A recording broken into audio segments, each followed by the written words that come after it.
नमस्कार दर्शकों, मैं हूं ऐश्वर्या कपूर और आप देख रहे हैं मेरे साथ पूछता है भारत। और ऐश्वर्या के एजेंडा में बात जरा साफ साफ ग्राफिक्स लाइए। झारखंड में इलेक्शन शुरू हो चुका है, महाराष्ट्र में होना है और उत्तर प्रदेश की ये 9 सीटें जहां पे बाइपोल हो रहा है। बीजेपी हो या कांग्रेस, जेएमएम हो या एनसीपी, बीजेपी हो या समाजवादी पार्टी, अपने व्यूज तीनों के अलग अलग हो सकते हैं, लेकिन ये किसी भी पार्टी का कोई नेता नहीं बोल सकता कि इन तीनों प्रदेशों में इलेक्शन हिंदू मुसलमान पे लड़ा जा रहा है। महाराष्ट्र में रिजर्वेशन के नाम पे, बाला साहब के उत्तराधिकारी के नाम पे, उत्तर प्रदेश में तो बाबा के ऊपर आरोप है, लगा रहा है विपक्ष कि हिंदू मुसलमान बाबा कर रहे हैं। बुलडोजर से शुरू हुआ, बटेोगे तो कटोगे। बाबा ने कहा जोड़ने के लिए, विपक्ष ने कहा बांटने के लिए। Stay on the graphics Sharma. बात झारखंड की। झारखंड में असम के मुख्यमंत्री हेमंत बिस्वा शर्मा को पूरी जिम्मेदारी दी गई और मेरे झारखंड के 2 बड़े नेताओं से बात हुई, एक इधर के और एक उधर से। तो जो विपक्ष वाले हैं उन्होंने कहा हेमंत बिस्वा शर्मा ने लकीर खींच दी। तो मैंने मजाक में बोला, कोई जमीन नापने थोड़ी गए हेमंत बिस्वा शर्मा सर, जो आप कह रहे हैं कि लकीर खींच दी है। बोले मुझे लगता है तुम लकीर के फकीर। उन्होंने मुझे बोला और कहा लकीर खींच दी है, यानी झारखंड में भी हिंदू मुसलमान पे वोट हो रहा है। झारखंड में ये आरोप है जेएमएम और कांग्रेस का कि हेमंत बिस्वा शर्मा ने कन्वर्जन और बाहरी के मुद्दा, ये आरोप है। उनका काउंटर कुछ और है। झारखंड में बीजेपी कह रही है कितने दशक तक आपने हिंदुओं के साथ उत्पीड़न होने दिया, कितने दशकों तक आपने खुलेआम कन्वर्जन होने दिया, कितने दशकों तक आपने हिंदुओं की सुनी नहीं। ऐसे केस स्टडीज हैं, 50,000 से ज्यादा परिवारों ने 500 रुपए से कम के लालच में कन्वर्ट हो गए। उसके बाद बाहरी का मुद्दा, कौन है, कहां से आए, रोहिंग्या झारखंड में कहां से पहुंच गए, कैसे बांग्लादेशी मुसलमान झारखंड में कैसे पहुंच गए, उनके पास आधार कार्ड आ गया, उनके पास हर चीज आ गई। बाबा अगर हिंदुओं को जोड़ने की बात करते हैं तो विपक्ष कहता है, समाजवादी पार्टी कहती है, कांग्रेस कहती है कि बांटने की बात है। वही कांग्रेस जो झारखंड में बीजेपी पे आरोप लगा रही है, वही उत्तर प्रदेश में बाबा पे भी आरोप लगा रही है। और वही कांग्रेस, उनके पार्टनर तीनों प्रदेशों में बदल रहे हैं। Congress is constant. महाराष्ट्र पे आ जाते हैं, ग्राफिक पे रहिए। महाराष्ट्र पे वो कहते हैं रिजर्वेशन और स्वर्गीय बाला साहब का उत्तराधिकारी पुत्र है कि चेला, पुत्र है कि शिष्य, इस पे और उस पे भी हिंदू मुसलमान का आरोप एक नाथ शिंदे पे लगाते हैं। तो एक कांस्टेंट है, आरोप बीजेपी पे लग रहा है और हिंदू मुसलमान का लग रहा है। मैंने आपको बताया बीजेपी का काउंटर क्लियर है। महाराष्ट्र में रिजर्वेशन पे वो कह रहे भाई हम क्यों बांटे, एक रहेंगे तो सेफ रहेंगे, प्रधानमंत्री ने कहा। बाबा ने कहा बटेंगे तो कटेंगे। हालांकि अजीत पवार, प्रेम शुक्ला जी आप मना नहीं कर सकते, अजीत पवार को थोड़ा प्रॉब्लम हो रहा है, क्योंकि आपको पता है क्यों, पता है आपको क्यों, प्रफुल्ल पटेल को प्रॉब्लम हो रहा है, आपको पता है क्यों। लेकिन उसके बाद बाबा की रैलीज कम तो नहीं हुई। बीजेपी क्लियर है, बटेोगे तो कटोगे। सपा कह रहे, समाजवादी पार्टी कह रहे, और आज के बुलडोजर के जजमेंट को तो ऐतिहासिक बता रहे हैं कई लोग। कई तो प्रेम शुक्ला जी के भी चहीते लोग हैं। प्रेम शुक्ला जी, इशारा तो आप समझते, इतने समझदार है, प्रेम से आप समझ रहे हैं। ऐतिहासिक बता रहे हैं और बोल रहे भैया देखो अब बुलडोजर चला गया गैराज में, दरवाजा लग गया, शटर बंद हो गया। अजीज खान साहब अभी तो डिबेट शुरू नहीं हुई, आप पसीना पोंछ रहे। अभी तो इलेक्शन 9 बाइपोल आने हैं, होना है वोटिंग। आप मुस्कुरा रहे, लेकिन रियलिटी है बीजेपी कह रही है 6 जीते। मैं राजनीतिक लोगों से भाटिया साहब शुरू करूंगा, लेकिन मैं पहले शुरू कर रहा हूं डिबेट स्वामी दीपांकर से। उसके बाद मैं प्रेम शुक्ला जी आ रहा हूं आपके पास। स्वामी जी, आपने एक यात्रा शुरू की थी, मैंने मनमोहन मन नहीं कहा। स्वामी जी, आपने यात्रा शुरू की थी सबको जोड़ने की, जातियों के खिलाफ, कि जाति में बंटो मत। बाबा ने यही तो कहा, बंटोगे तो कटोगे, एक रहोगे तो नेक रहोगे। एक रहो, आप हिंदुओं को जोड़ो। बाबा एकता की बात करें तो आप लोग कम्युनल हो। मौलाना साहब महाराष्ट्र में रशीदी जी फतवा जारी कर दें, खुलेआम बोलें कि सब अगर दीन तक को ले आए बीच में और बोले अगर बचाना है या ध्यान रखना है तो कांग्रेस को वोट करो, वो सेक्युलर है, वो भारत बचाने के लिए हो जाता है। स्वामी दीपांकर शांतिपूर्वक यात्रा निकाल दे तो वो कम्युनल हो जाते हैं। प्रेम शुक्ला जी, ये भारत में ही ऐसा क्यों? और अब तो स्वामी जी आपका देखा देखी कई सनातनी धर्मगुरुओं ने अपने अपने तरीके से यात्राएं और सनातन धर्म बोर्ड और क्या क्या आपका मोड फॉलो हो रहा है। स्वामी दीपांकर जी, उसके बाद मैं राजनेताओं के पास जा रहा हूं। Sir 2 minutes to you. मैं समझता हूं ऐश्वर्या भाई कि ये यात्रा अपने आप में ऐतिहासिक होगी। ये यात्रा सबको जोड़ने वाली होगी और सबको तोड़ने वाला चाहे जो भी हो वो गलत है। और रही बात एक रहोगे तो नेक रहोगे, बटोगे तो कटोगे, कटोगे के अर्थ मात्र तलवार से ही या चाकू छुरी ही नहीं होता। कटने का अर्थ होता है 47 में सिंध के अंदर, लाहौर के अंदर हिंदू, सिंधी और पंजाबी अपनी एक मेजॉरिटी में थे, 6 महीने में गायब और साफ हो गए। 90 में कश्मीरी पंडित डोमिनेट करते थे, कश्मीरी हिंदू कश्मीर में 6 महीने में साफ हो गए। कांधार से हिंद कुश से साफ हो गए। कुछ कहने जैसा अगर बचता है तो और 50 उदाहरण देने को तैयार हूं, मगर मात्र काटने का अर्थ यही नहीं होता। अपनी जड़ों से, अपने अस्तित्व से, अपने व्यक्तित्व से, अपनी संस्कृति से, अपने भाव से और अपने विचार से और अपने परिवार से कटने को भी कटना ही कहते हैं। एक ही दृष्टिकोण से देखना नहीं चाहिए। और सुनने में तो यह भी आया कि कल खड़गे जी ने बड़ी रोचक बात कही कि भगवा पहने हैं तो बाहर जाइए, अगर बीच राजनीति करना है तो सफेद पहनिए। मैं हैरत में था इस विचार को सुनकर।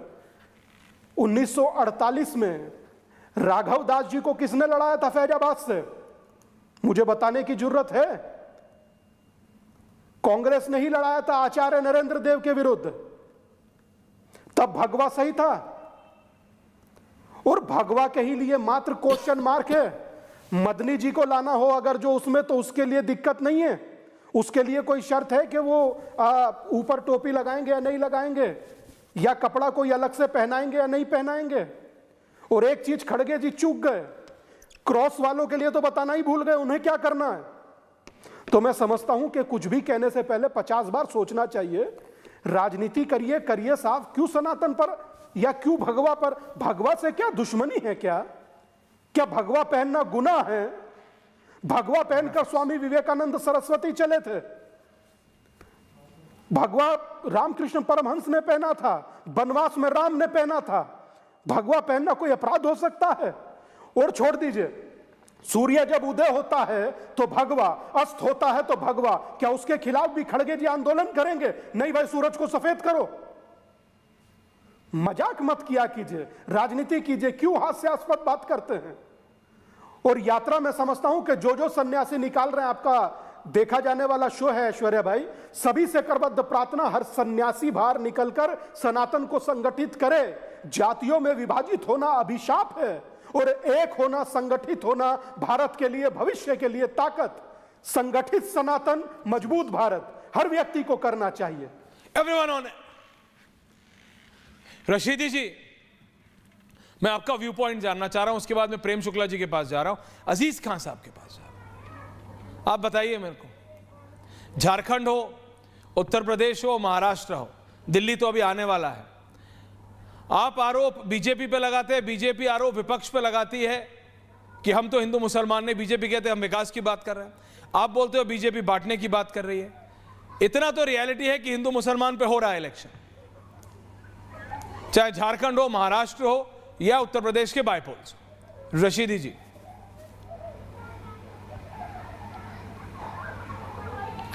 देखिए, असल में विपक्ष जो है, विपक्ष को सोच लेना चाहिए कि अब देश में एक ही पार्टी के लोग साफ सुथरी छवि के हैं, एक ही पार्टी के लोग हिंदू हैं, एक ही पार्टी के लोग राष्ट्रवादी हैं, एक ही पार्टी के लोग सच्चे सनातनी हैं, एक ही पार्टी के लोग भगवा का सम्मान करने वाले हैं। सारी खूबियां एक ही पार्टी के लोगों में हैं। यह अब समझ लेना चाहिए विपक्ष को। बिला वजह मेहनत ज़ाय कर रहे हैं। अरे जिस पार्टी के नेता यूपी में कहते हैं कि मुसलमानों का 4% रिजर्वेशन हमने ख़त्म कर दिया, और फिर वही नेता जब जम्मू कश्मीर में मुर्तज़ा भाई को चुनाव जितवाने के लिए जाते हैं तो कहते हैं ईद पर, मुहर्रम पर, बकरीद पर 2-2 सिलेंडर मिलेंगे, 6,000 मोदी जी देते हैं, 10,000 मुर्तज़ा भाई देंगे, मुर्तज़ा भाई को जितवा दीजिए। अरे जिस पार्टी के लोग एक नेता को भर भर गालियां देते थे, बुरा भला कहते थे, सबसे बड़ा करप्ट कहते थे, जब वो उस पार्टी में आए तो सबसे बड़े साफ सुथरे और उप मुख्यमंत्री बना दिए गए। ऐसे पार्टी के लोगों को भला विपक्ष बुरा कहता है, कितनी बुरी बात है। जिनके पास ऐसी मशीन हो, अजीज साहब आ रहा हूं, चाहे जितना भ्रष्ट आदमी हो, एक बार आ जाए मशीन में, साफ होकर निकले। ऐसी पार्टी को भला ये लोग बुरा भला कह रहे हैं, कमाल की बात है। और वो पार्टी जो मुसलमान के खिलाफ नफरत का एक लफ्ज नहीं बोलती, जो कभी नहीं कहती मुसलमान के दोस्तान कब्रिस्तान या पाकिस्तान, जो कभी नहीं कहती हिंदुस्तान में रहना है तो जय श्री राम कहना है, ऐसी पार्टी के खिलाफ कह रहे हैं कि हिंदू मुसलमान कर रही है। अजीब बात है। वो पार्टी जिसके मुख्यमंत्री ये कहते हों कि हम यहां मियाँगर्दी नहीं होने देंगे आसाम में, ऐसी पार्टी के नेताओं को आप बुरा भला कहते हो। भाई विपक्ष के लोगों, क्या हो गया आपको? असल पार्टी तो यही है जिसने जंगे आजादी में हर नेता के पुरखों में से 20-20, 30-30, 50-50, 100-100 लोग मिलेंगे जंगे आजादी में शहीद हुए हुए। एक पार्टी ये बीजेपी तो है। यही वो पार्टी है जिसके पीछे जो संगठन काम करता है, वो संगठन देश के झंडे को मानता है 52 साल। प्रेम जी का ऑडियो आप रखिए। प्रेम जी अब इनका दर्द निकल, अब आए मुद्दे पर नहीं फैलाया, अब आए मुद्दे पे। कमाल की बात है। विपक्ष को क्या हो गया? ओके, प्रेम शुक्ला जी, क्या हो गया विपक्ष को? दीपांकर जी फोन पे आउट, भाटिया जी। विपक्ष को क्या हो गया? प्रेम शुक्ला जी का ऑडियो ठीक कीजिए। प्रेम शुक्ला जी को सोचना चाहिए। ये खामखा बकवास क्या कर रहे हैं? मैं पूछता हूँ भारतीय जनता पार्टी के राष्ट्रीय राउत ने अमरावती में बलिदान किया, इसे पूछो कांग्रेस के एक नेता का नाम बताया जिसके पूर्वज ने बलिदान किया, समाजवादी पार्टी के पूर्वज का नाम बताया जिसने बलिदान किया। शांत हो जाओ। उसकी औलाद के नाम से ही जाना जाहिल कहीं से चुप हो जाए, बकवास करता है, कुछ जानता नहीं है, बकवास की जा रहा है। किस घटिया खाने जिसको पकड़ के ला रहा है, मुंह से वही निकलता है। प्रेम शुक्ला जी, आप किसी हॉल में बैठे हैं, मैं अपनी गेस्ट टीम को फोन मिला रहा हूं यहीं से, क्योंकि मेरी गेस्ट टीम काम नहीं करती है। शुभम, आपको पता होना चाहिए कि प्रेम शुक्ला जी इस समय, आप इस समय ऑन एयर है, मैं बात कर रहा हूं आपसे, उनका ऑडियो गड़बड़ है, उनका ऑडियो ठीक कराइए आप। प्रेम शुक्ला जी, मैं माफी चाहता हूं, मैं 30 सेकंड के अंदर आपसे रिकनेक्ट कर रहा हूं, क्योंकि आप किसी हॉल में बैठे, आवाज गूंज रही है दादा, आप जो भी बोले कुछ समझ नहीं आ रहा है, मैं डिस्कनेक्ट करके कनेक्ट कराना। अभी सब कुछ मुझे करना है स्टूडियो से, मैं क्या करूं बताइए। भाटिया जी और अजीज खान साहब, स्वामी दीपांकर जी को लाइए और प्रेम शुक्ला जी को रिकनेक्ट करिए जल्दी से। अजीज खान साहब, प्रॉब्लम क्या है? मुसलमान एकता की बात आप खुलेआम करते हैं, दूसरे नेता करते हैं, दूसरी पार्टियों करते हैं, दूसरे प्रदेशों में करता है तो सब ठीक, हिंदू एकता की बात बाबा करते तो गलत, तो देश तोड़ने की बात हो जाती है, कम्युनल हो जाती है। मुसलमानों को एक साथ जोड़ने की बात हो तो सेक्युलरिज्म है। देश को बचाना है इसलिए मुसलमानों को साथ लाना है। मौलाना साहब फतवा महाराष्ट्र में जारी कर रहे हैं। अगर आपको मेरे से भरोसा ना हो तो अबू आजमी साहब से पूछ लीजिए कि सारे मुसलमान और दीन का नाम लेके कि सिर्फ कांग्रेस के लिए वोट करना है, सिर्फ कांग्रेस के लिए खुलेआम, तब गलत नहीं है। हिंदुओं को जोड़ने की बात हो तो कम्युनल हो जाता है। अजीज खान साहब, स्वामी जी को भी रखिए जी। देखिए ऐश्वर्या जी, सर देख रहा हूं। देखिए फांसीवाद का एक बेसिक रूल है जिसको हिटलर ने भी कहा था कि राजनीति में पनपने के लिए बहुत अहम है कि किसी एक को दुश्मन के तौर पे देखो, दुश्मन बनाओ। एक कम्युनिटी को इकट्ठा करने के लिए किसी एक दुश्मन का चुनाव करो।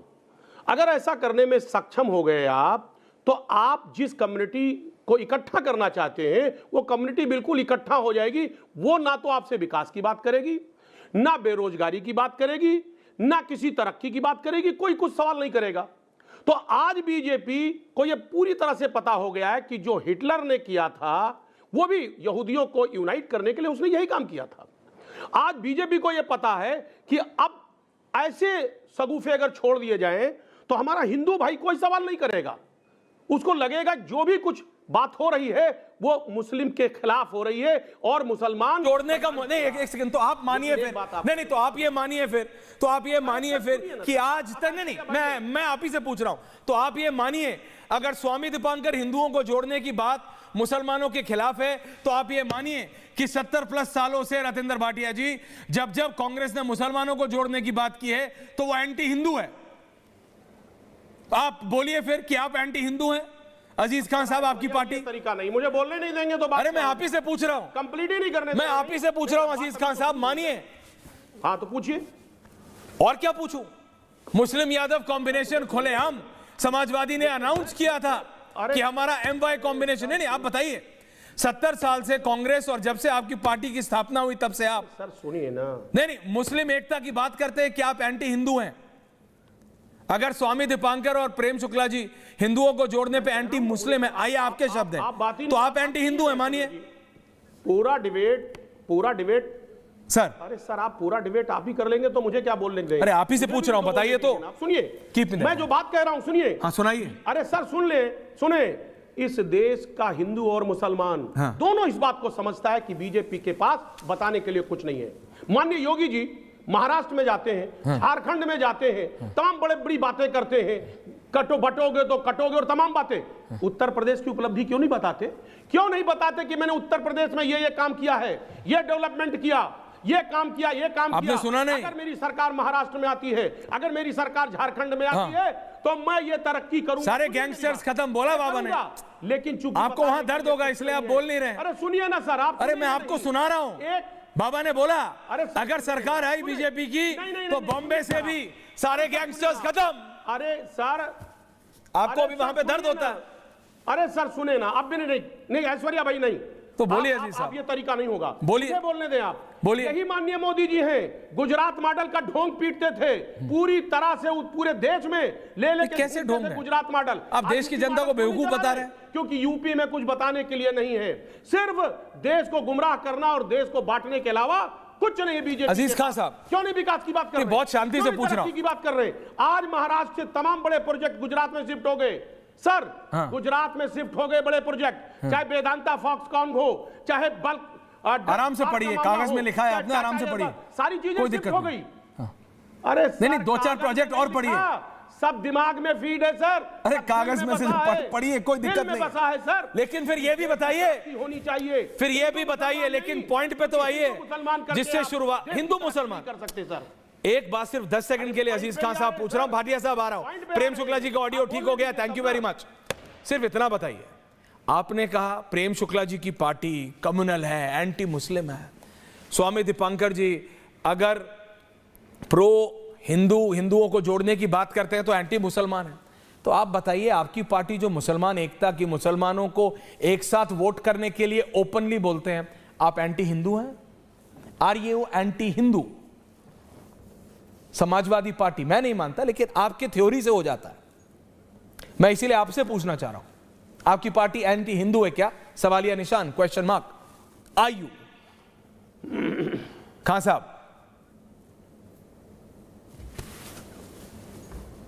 खान साहब? सर एक ही खान साहब हैं? ऐश्वर्या जी मुझसे पूछ रहे हैं।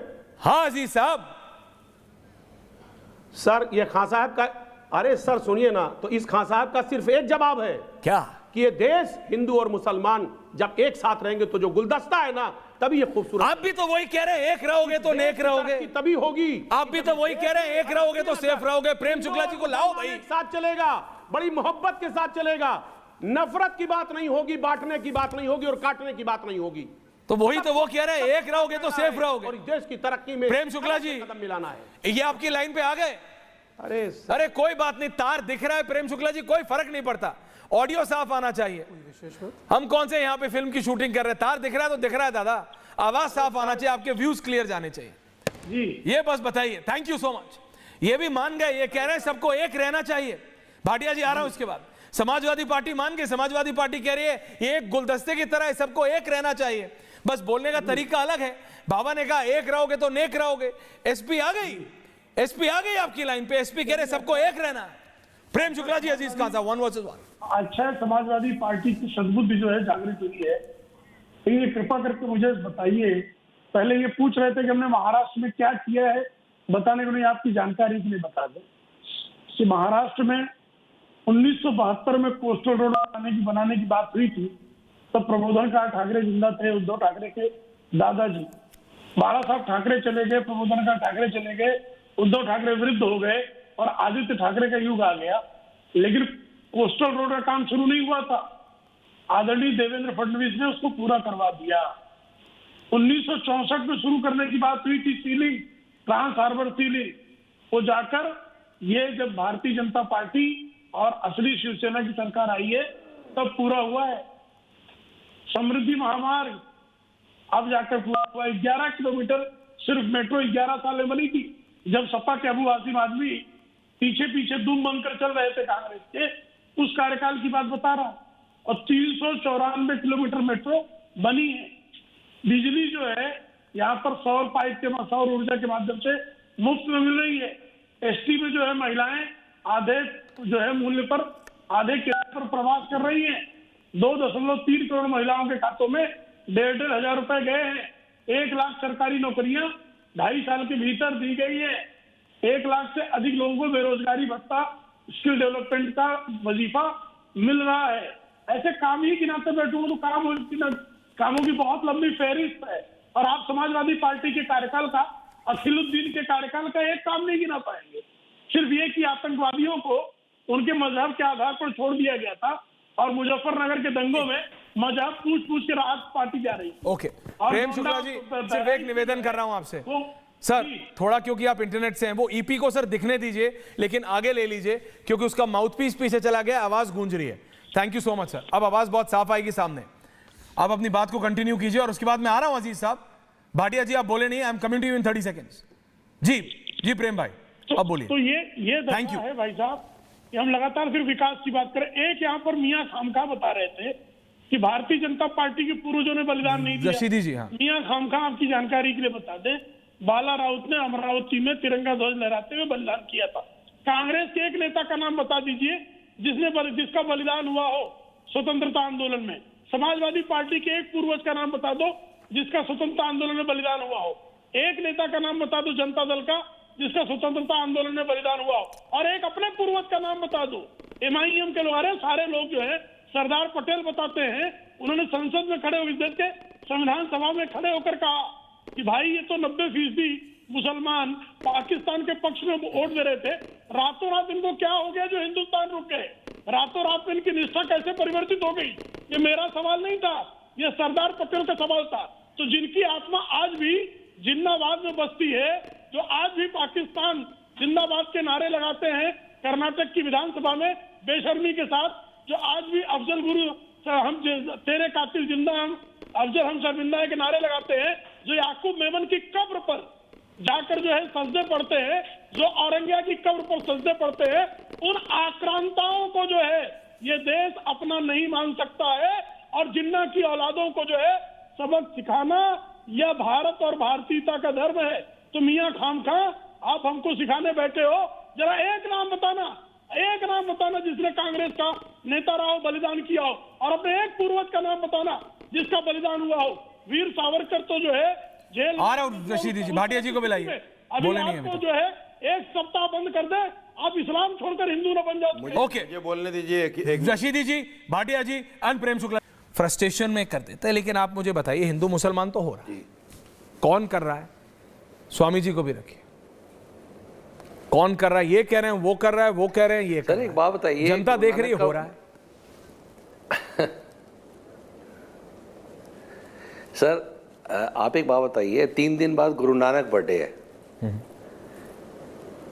600 साल पहले तब फरीद ने, कबीर ने, गुरु नानक ने बोल दिया कि ये जात पात इसमें मत बांटो हिंदू को। ये आज से थोड़ी कोई बोल रहे हैं, ये तो सियाने बोल रहे हैं 600 साल से। अगर आज बोल दिया, यूपी में वो कह रहे हैं कि भाई जात पात मत बांटो, और बीजेपी इस चीज को अच्छी तरह समझ गई कि 60 साल में, लास्ट 60 इयर्स 70 इयर्स, इस देश में 60 साल में एक कोई विकास देश का हुआ नहीं, सिर्फ मुसलमानों की राजनीति करके, ओबीसी की राजनीति करके कांग्रेस बेवकूफ बनाती रही। ना तो ओबीसी को कुछ दिया, ना मुसलमानों को ही कुछ दिया। आज जो इस देश के मुसलमानों का दर हालत है, सबसे ज्यादा गरीबी में मुसलमान है। 60 साल से तो कांग्रेस राज कर रही थी, क्यों मुसलमान गरीब है? आज ना उनको एजुकेशन है, ना उनके पास कुछ है, क्योंकि उनको सप्रेस करके रखा, बेवकूफ बना के रखा। और आज अगर भारतीय जनता पार्टी कहती है कि अगर हिंदू को एक साथ उठना चाहिए, जात पात से ऊपर उठ के एक साथ खड़े होके तभी जीत सकते, तभी हम इस देश को बचा सकते, तो क्या गलत कह रहे हैं भारतीय जनता पार्टी? और कौन सा ऐसा कानून भारतीय जनता पार्टी ले आई है जिसमें मुसलमानों को डायरेक्ट फायदा नहीं हो रहा, या ओबीसी को फायदा नहीं हो रहा, या किसी आदिवासी को फायदा नहीं हो रहा? एक ऐसी योजना बता दीजिए जिसमें से इनका नाम निकाल दिया हो। रशीदी जी सुन रहे हैं ना? पूछिए भाटिया जी, बोलिए। लेकिन इनको सिर्फ और सिर्फ राजनीति करनी है मुसलमानों के नाम से, ओबीसी के नाम से। और मैं बिल्कुल समर्थन करता हूं भारतीय जनता पार्टी का इस बात से, अगर आज वो कहते हैं कि जात पात से हटकर इस देश को एक साथ। ये बात शुरू कहां से हुई? ये बात शुरू की मिस्टर गांधी ने, राहुल गांधी ने, जब उन्होंने कहा मैं जातीय जनगणना कराऊंगा। इसका मतलब क्या हुआ कि हम जातियों में बांट देंगे? पहले हमने ओबीसी को बांट दिया, एससी को बांट दिया, आदिवासी को बांट दिया, अब हम जातियों में हिंदू को बांट देंगे। बड़े मजे से। मुसलमान तो बेवकूफ है ही, उनको तो बेवकूफ बना ही रहे हैं 60-70 साल से, बनाते रहेंगे और राज करते रहेंगे। ये अब नहीं चलेगा भाई साहब। इस देश में हर आदमी को बराबर का हक मिलेगा, हर हिंदू को उसका हक मिलेगा। अगर इस देश में 70% हिंदू है तो हिंदू की बात करने वाला गलत कैसे है? ये सोचेंगे ही नहीं। आपको दुनिया में हर कोई बेवकूफ लगता है क्या? बेवकूफ है। रशीदी जी, मैं बता रहा हूं। नहीं, आप कैसे कह सकते हैं कि मुसलमान बेवकूफ है? नहीं, उन्होंने कहा मुसलमानों को बेवकूफ बनाया जा रहा है। मुसलमान बेवकूफ है। उन्होंने कहा मुसलमानों को बेवकूफ बनाया जा रहा है। मुसलमान बेवकूफ है। ये मुसलमान को बेवकूफ बनाया जा रहा है। मुसलमान बेवकूफ नहीं है, उनको बेवकूफ बना रहे हैं आप जैसे लोग। मुसलमान बेवकूफ नहीं है, मुसलमान बेवकूफ नहीं बन सकता। आप जैसे लोग उनको पागल बनाया जा सकता। उसकी गरीबी की हालत को मुसलमान किया। आपकी खामख्याली है। मुसलमान अमीर है इस देश अरे में। आपकी कमअक्ली है। ये मुसलमानों को बेवकूफ नहीं बनाया जा सकता। मुसलमान अपने अल्लाह पर भरोसा रखकर सरकार के रहमो करम पर नहीं रह रहा है हिंदुस्तान में। मुसलमान अपने अल्लाह के रहमो करम पे रह रहा है। धर्म को ले आते हैं बीच में। हम अपनी रोजी रोटी कमाते हैं। आप जिस दिन इस देश की मेन स्ट्रीम में आके, जिस दिन आप इसकी मेन स्ट्रीम में आएंगे, उस दिन आप समझेंगे। प्याला लेकर आप आज तक देश की मेन स्ट्रीम में ही नहीं आए। कभी ओबीसी के नाम पे, कभी एससी एसटी के नाम पे, कभी किसी के नाम पे, कभी किसी के। हम नहीं मांगते। मुसलमान नहीं मांगते। जैसे नेता मुसलमान को नौकरियां चाहिए, मत दो नौकरियां। दबा के रखा है। मत दो हमें नौकरियां।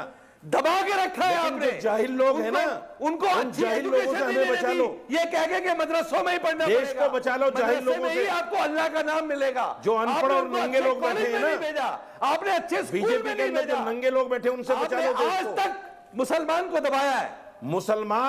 मुसलमान किसी के रहमो करम पर नहीं है, माफ कीजिएगा, आपकी खाम ख्याली है ये। मुसलमान अपने अल्लाह के रहमो करम पर जीता है, हाँ, तो मुसलमान किसी के टुकड़ों पे नहीं जीता। मुसलमान सिर्फ आपके रहमत मत करम तो पर हमें है। नौकरियां, हमें नहीं चाहिए इस नौकरियां। देश का हर मुसलमान इस देश का हाँ, बेटा है, आप सरकार इस के देश रहमो की करम पे औलाद हो। है, इस देश का अंग है। आप मुझे बताइए, जैसे लोग आप मुझे नहीं बताइए, सकते। आप मुझे बताइए, पिछले 11 साल से बीजेपी ने हिंदुओं को क्या दिया? और हिंदू पिछले एक है। 11 साल से बीजेपी ने हिंदुओं को क्या दिया? पूरा हिंदू बताइए क्या एक दे है। दिया? ओ भाई, एक होके दिखाएगा। अरे हिंदू के नाम पे प्रेम शुक्ला। राजनीति कर रही है, राम के नाम पे राजनीति कर रही है, क्या दे दिया हिंदुओं को? ट्रिपल तलाक का बिल मुसलमानों के लिए, 370 मुसलमानों के लिए, सीट वाले मुसलमानों के लिए, प्रेम जी आ रहा हूं। सारा काम तो आपने मुसलमानों के लिए। जाहिल को शांत कराइए, इसके मुंह से गटर की दुर्गंध निकल रही है। दबा के रखा, बेवकूफ बना के रखा, तो ट्रिपल तलाक देके उनका फायदा हुआ। अजीज खान साहब, अजीज खान साहब रतन त्रिपाठी, अजीज जी, अजीज खान साहब जी देखिए ऐश्वर्या जी, जो मैं पूरा नैरेटिव देख रहा हूं ये वाकई में बहुत दुखद है। इस देश स्वामी के लिए बहुत दीपांकर दुखद है, क्योंकि आज बीजेपी कुछ नहीं बताना चाहती, अपनी उपलब्धियों को नहीं बताना चाहती, क्योंकि उसने काम नहीं किया। एक बात, अब ये नारे की बात कर रहे थे, मैंने एक नारा लिखा है भी बैठे बैठे, जो डिबेट में आने से पहले मैं चाहूंगा वो नारा मैं बोलना चाहता हूं, ताकि पूरा देश सुने इस नारे को। मैं आपसे उम्मीद करता हूं के लिए कि मैं बोल रहा हूं, क्या प्रेम नाम जी है? बात को गौर से सुन मैं आपसे उम्मीद करता हूं आप कोई अपशब्द नहीं लेंगे उस नारे में। अरे सर सुनिए, रशीदी जी ने हफ्ते भर का कोटा खत्म कर दिया है जी। नहीं मैं उस thank टाइप का you. कर, अरे सर, अरे नहीं, मैं सर, जानता हूं सर, मैं ऐसे बोल रहा आप जानते हैं एक लंबा टाइम Thank हो you. गया, Thank मैं you, एक sir. अलग टाइप का इंसान हूं। Thank you. बीजेपी के लिए है कि जब ये हटेंगे जनता के दुख दर्द घटेंगे, नफरत बैर गरीबी के बादल छटेंगे, अगर नहीं हटेंगे तो सब बटेंगे और सब कटेंगे। इस बात को समझिएगा, ये नारा है, ये समाजवादी पार्टी का, ये अजीज खान का नारा है। एक बात आप और समझ लीजिए पूरी बात, क्योंकि ये नहीं चाहते देश का विकास। आज यूपीपीएससी का देखिए स्टूडेंट किस तरह उस पर लाठियां भाजी जा रही हैं, किस तरह उसको प्रताड़ित किया गया, उसकी मांग को माना नहीं जा रहा है।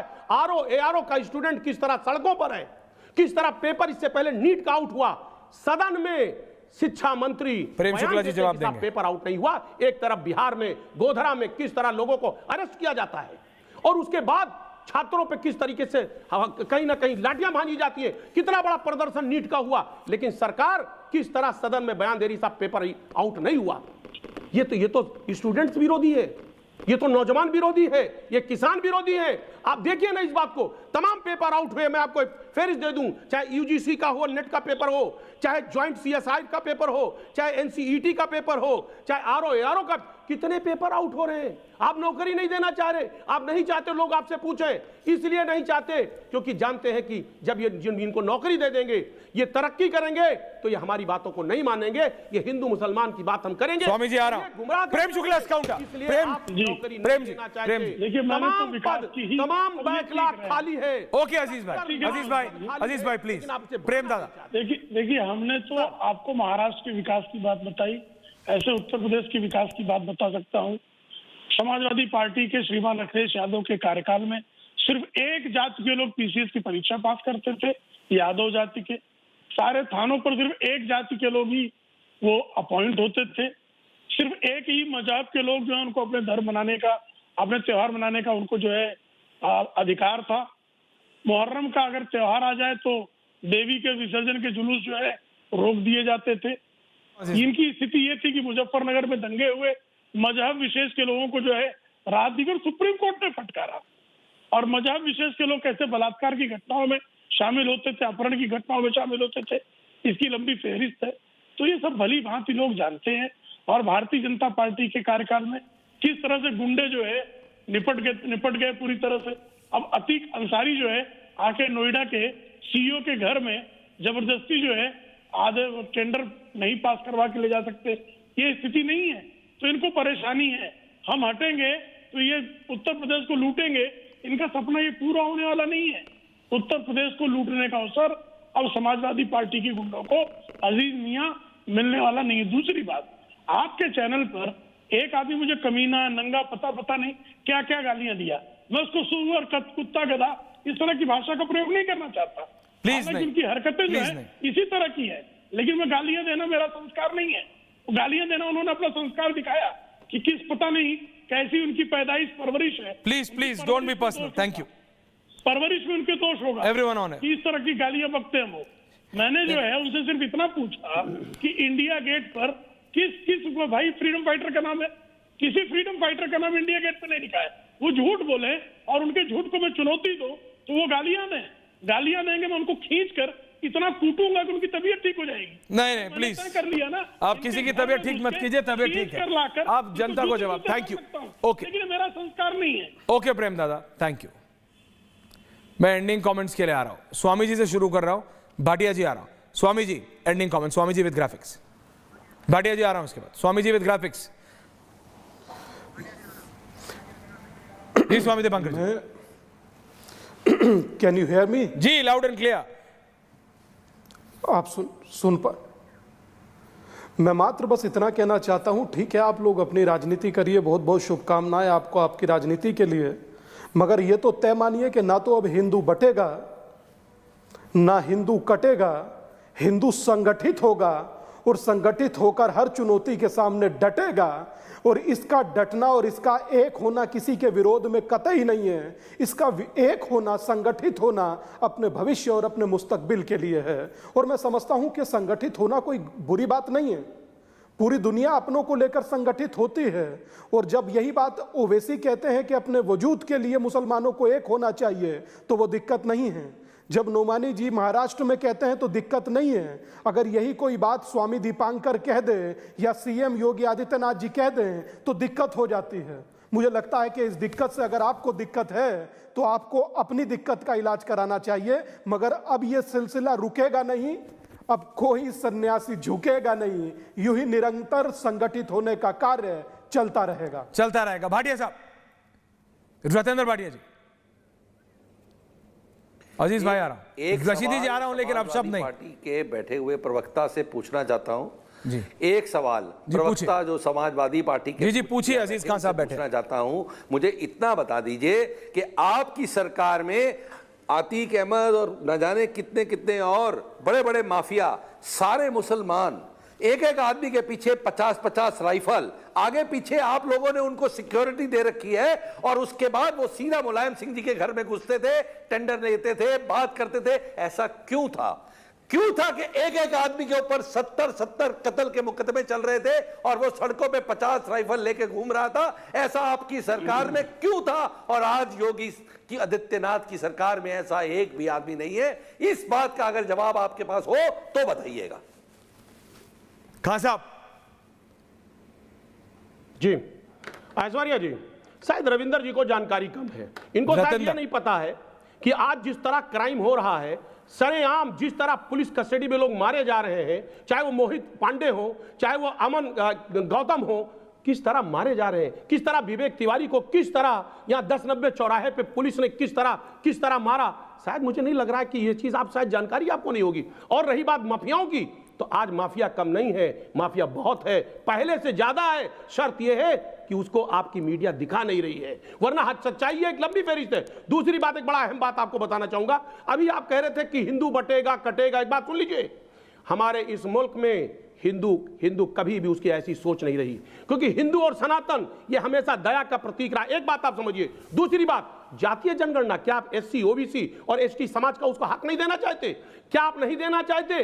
क्योंकि तमाम उसके आरक्षण को आपने प्रेम जी आ रहा हूं, तमाम अभी आपको मैं बताऊं, 15 दिसंबर 2022 को, सुन लीजिए सर, बोलिए, बड़ी इंपॉर्टेंट बात है, सुन लीजिए सर, 15 दिसंबर 2022 को सर राज्यसभा में एक सवाल पूछा गया, उसके जवाब में बताया गया कि ग्रुप ए में ओबीसी के 61%, एससी के 48% और एसटी के 3% पद अभी भी खाली है जो नहीं भरे गए। दूसरी बात, ग्रुप बी में ओबीसी के 74%, एससी के 60% और एसटी के 60% अगेन पद नहीं भरे गए।